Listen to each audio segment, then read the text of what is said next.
Fala, meus amigos e amigas, vamos aí para um documentário sobre a Fiat. Se você está acompanhando pelo Cauê, Twitter, Facebook, já corre no YouTube, hein? Nos anos 50, quando optou pela Argentina em vez de fincar raízes no Brasil, a Fiat perdeu o bonde da história. A criação do GIA em março de 1973, no Palácio da Liberdade em Belo Horizonte, quando anunciaram a construção de sua fábrica, os italianos que teriam pela frente a Volkswagen, Ford e General Motors, íntimas dos consumidores e com investimentos já motorizados. Mas muitos erros, acertos, momentos de sorte e de dúvida viriam até setembro de 1976, quando foi lançado o Fiat 147 e dão uma boa ideia da complexibilidade de implantar uma fábrica de carros, a começar pela escolha do local. Impossível, óbvio, era ir para o ABC Paulista, daqui de São Paulo, que abrigava já 11 dos 12 fabricantes de carros e 90% da indústria de autopeças. Além disso, pessoal, a 70 quilômetros da capital paulista está o Porto de Santos, fundamental para escoar a produção. Mas Minas não foi escolhida por acaso. Na década de 60, os italianos já haviam vencido uma concorrência para fornecer tratores ao governo estadual. Então, pessoal, naquela época, o governador Rondon Pacheco iniciou as primeiras negociações com a Fiat. Interessante, né? Em Turim. O namoro resultou na assinatura do acordo de comunhão de interesses. Uma ressalva aqui, um fator determinante foi a parceria com o Estado, que entrou com um pouco mais de 40% de participação no empreendimento. São Paulo e Paraná ofereceram incentivos fiscais, mas não acenaram com tal proposta de sociedade. E havia também a política de descentralização econômica do governo federal, afirma Jack Correia, responsável pelo setor de relações públicas da Fiat de 1975 a 1979. Pelo terreno de 2,2 milhões de metros quadrados, foi pago um bom preço simbólico à prefeitura de Betim. O governo estadual arcou com toda a infraestrutura, estradas externas, vias de acesso, a rodovia São Paulo-Belo Horizonte, energia elétrica, água e telefonia. E mais uma coisa aqui, que o senhor Adolfo Neves disse: não sei avaliar quanto, mas se a fábrica tivesse sido erguida em São Paulo, sairia muito mais caro.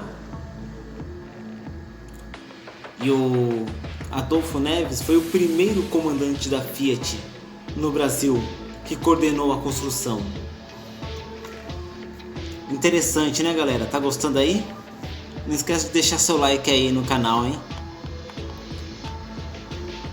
Na época, Betim tinha menos de 40 mil habitantes e 64% deles viviam na zona rural. Hoje são 400 mil pessoas. A cidade em si recolhe 4 bilhões de reais em tributos e há 33 empresas de autopeças. 4 apenas do grupo Fiat. Da terraplanagem iniciada em 1974, a inauguração foram 2 anos, feito possível devido a uma decisão estratégica não aprovada plenamente pela Itália. Aqui tem mais uma ressalva do Adolfo. Dividimos o trabalho com várias pequenas e médias construtoras que se mostravam muito competentes. Isso evitou que fracassássemos reféns. Isso evitou que ficássemos reféns de 2 ou 3 grandes empreiteiras. Além disso, todas estavam engajadas no projeto. Reduzimos custos e a obra foi entregue antes do previsto, o que surpreendeu a matriz. Interessante, né? Mas surgiram problemas que não estavam no script. O Sindicato Nacional da Indústria e Componentes para Veículos Automotores, o Sindpeças, por reserva de mercado, era contra a instalação da Fiat em Minas. Houve quem dissesse que ela não sobreviveria fora de São Paulo. Esse era um fantasma que nos assombrava na época da construção e depois de iniciada a operação, reconhece o Sr. Adolfo. E a empresa pagou caro por ficar longe do coração da indústria automobilística. Devido à distância dos fornecedores de peças, era obrigada a manter grandes estoques, e essa era uma dificuldade logística. Só começaria a ser sanada em 1987 com o chamado processo de mineração, implementado pelo então diretor de compras Cleodovirno Bellini, hoje superintendente da Fiat Auto para a América Latina e presidente da Fiat do Brasil. Atualmente, 70% das autopeças e matérias-primas usadas pela Fiat Automóveis vêm de empresas em Minas. Diferente das demais companhias que usavam o Porto de Santos, a Fiat optou pelo terminal do Rio de Janeiro, mais perto, 480 km contra 680 do Porto de Santos, e que ofereceu melhores condições de operação. Como precisava produzir 200.000 veículos por ano, o número que o mercado interno não absorvia, a saída foi exportar. Interessante, né, galera? Deixa seu like aí.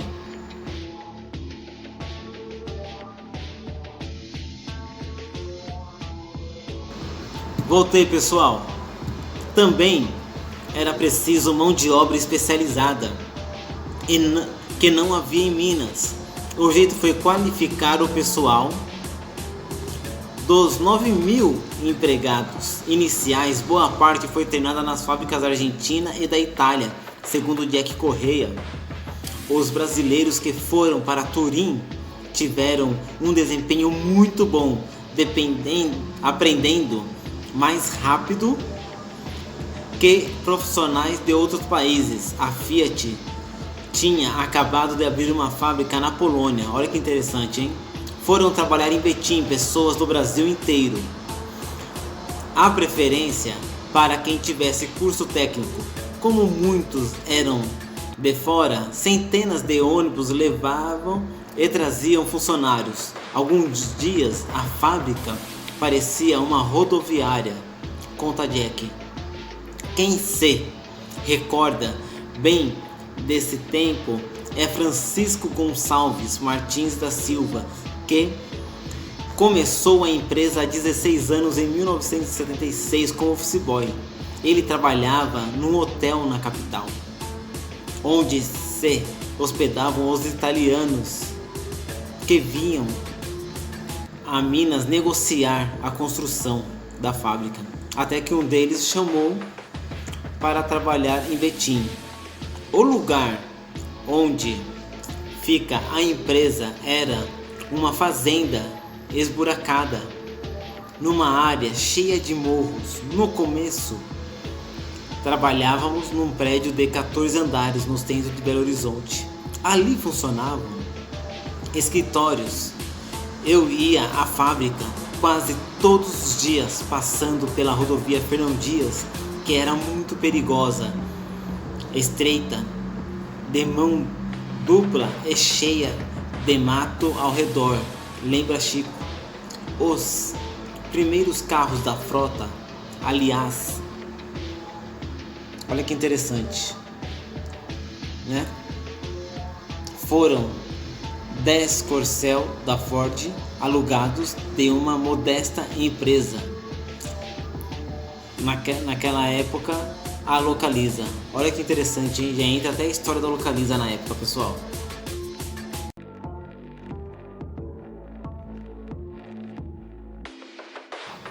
Pessoal, a maior resistência e dificuldade foi peitar o Fusca. Implantação da fábrica em andamento, a direção da Fiat precisava definir um modelo que produziria. Várias pesquisas de mercados indicaram que o nosso mercado carecia de um carro moderno de perfil familiar, ágil no trânsito, que nosso mercado carecia, né? Então, dentro do transporte urbano, foi colocado um carro mais econômico, e para peitar o Fusca que reinava nas ruas era difícil.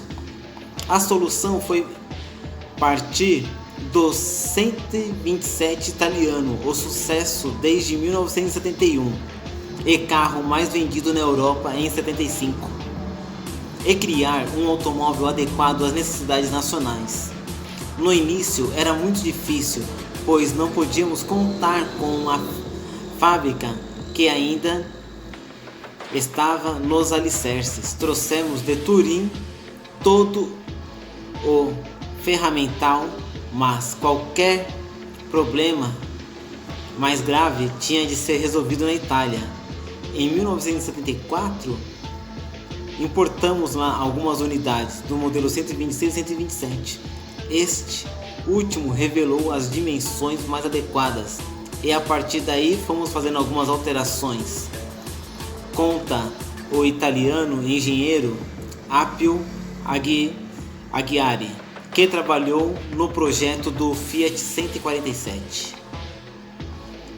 O Fiat 127 ele foi submetido a várias condições adversas, encarando a cara tropical, lama, terra, estradas esburacadas.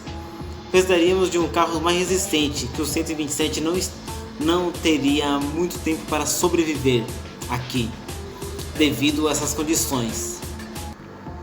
Então eles começaram a desenvolver um sistema de suspensão diferenciado. O motor foi alterado. Aí o 147 recebeu um propulsor a gasolina de 57 cavalos a 1047 centímetros. As condições topográficas daqui do Brasil exigiam mais potência e torque para o carro subir morros e ladeiras e ser mais ágil no trânsito, diz Appio. Diferente do Fusca, o motor era refrigerado a água, tinha comando de válvulas no cabeçote e era montado na transversal, uma inovação e tanto para o mercado brasileiro, que permitia já o ganho de espaço, já que o motor era externo, já justamente na frente. Após surras, engraçado esse termo, né? Os 127 voltavam à Itália, onde eram desmontados e avaliados, como ocorria com os primeiros protótipos do 147, que rodaram cerca de 1 milhão de quilômetros Brasil afora. Rodamos principalmente na Bahia para avaliar sob forte calor em São Paulo, onde o trânsito já era intenso e pesado, e em Minas por sua grande malha viária, mas mais estradas de terra, explica o argentino Henrique Floreano, que trabalhou na Fiat de 74 a 98 e depois virou consultor. Interessante, né, pessoal? As adversidades encontradas na época não mudaram tanto. Gasolina ruim, buracos, lombadas e quebra de molas por todos os lados, as estradas mal conservadas. Pelo menos hoje existe mais asfalto, ironiza Apio. Ele lembra que perdeu muitas noites de sono por causa da poeira. Não estávamos acostumados com isso na Europa.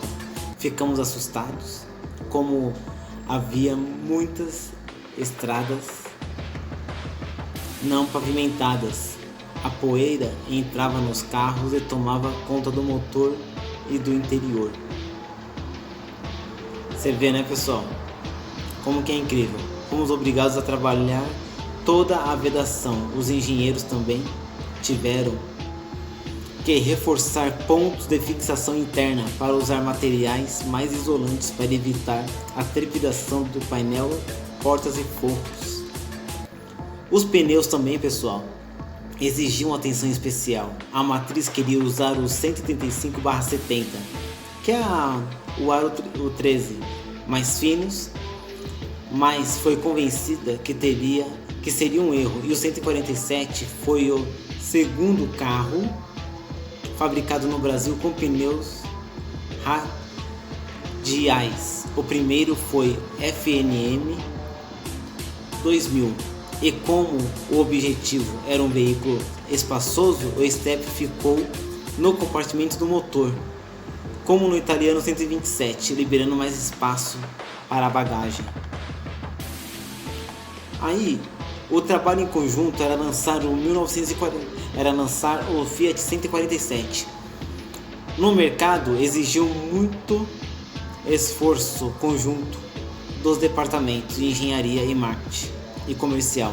O jornalista Lindolfo Paoliello foi o primeiro homem da empresa na Fiat do Brasil, assumindo em maio de 76. Faltando pouco para a inauguração da fábrica, então o presidente da Fiat, Giovanni Antonelli, me chamou e disse: será dia 9 de julho, você vai me dizer o horário da solenidade, pois sabe que horas é melhor para a imprensa. Então, Lindolfo optou pela manhã e coube a ele receber cerca de 500 jornalistas de todo o Brasil e exterior. Engraçado, né, pessoal? Nas semanas que antecederam a inauguração, uma saia justa era o auge da ditadura e tivemos que apresentar a lista de convidados à segurança do presidente Ernesto, que é o presidente Geisel, que não hesitou em cortar vários nomes, diz Lindolfo. Na reta final, trabalhávamos 15 horas por dia, para quando Geisel apertou um botão e ativou a prensa e a sirene tocou. Foi uma descarga coletiva de adrenalina. Mas o perigo nos detalhes. Aos poucos dias da solenidade, o cerimonial da Fiat constatou que era preciso melhorar o visual da fábrica. Tudo era asfaltado, mas havia muita poeira e faltava verde. Há 2 dias da inauguração, plantamos vários tipos de grama que diziam que cresciam em 48 horas. Para a surpresa, ficou tudo verdinho e lindo. Mal acreditávamos, recordava com bom humor Jack Correia. O próximo desafio da estratégia do lançamento 147, que precisava ser impactante, o veículo foi apresentado à imprensa em Ouro Preto e, em setembro, com a participação de Emerson Fittipaldi, e ao público do Salão do Automóvel em São Paulo em outubro, o objetivo era explorar a mineiridade da fábrica sem ser bairrista. Por isso escolhemos Ouro Preto, que tem a cara de Minas, mas é um patrimônio da humanidade, contra Lindolfo. Legal, né, galera? De 75 a 76, pesquisas indicavam que era preciso fortalecer mais a imagem, sobretudo com o público jovem. Por isso, uma agressiva campanha publicitária buscava mostrar a valentia do carro. Numa das peças, o pequeno 147 desce as escadarias da Igreja Nossa Senhora da Penha, no Rio de Janeiro. E em outra, o carro atravessava 14 km na ponte Rio-Niterói, com menos de 1 litro de gasolina no tanque. Só conseguimos graças à boa vontade